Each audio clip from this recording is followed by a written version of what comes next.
केडीएमजे के प्रभाग रचना पर 27 गांवों से 3600 हरकती यानी आपत्तियां। शिवसेना उद्धव बाळासाहेब ठाकरे ने संघर्ष समिति की भूमिका का समर्थन किया है।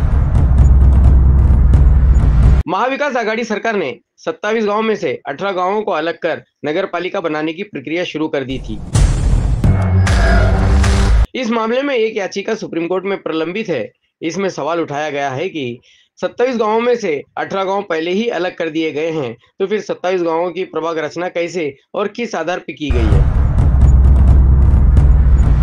महापालिकेकडनं जाहीर करण्यात आलं होतं की 200-250 हरकती या महापालिकेमध्ये वॉटर रचनेवर घेतल्या गेलेल्या आहेत, परंतु फक्त 27 गावातनं जवळजवळ 3600 हरकती ज्या आल्या होत्या त्या हरकतींची कुठेतरी दखल घेतली नव्हती।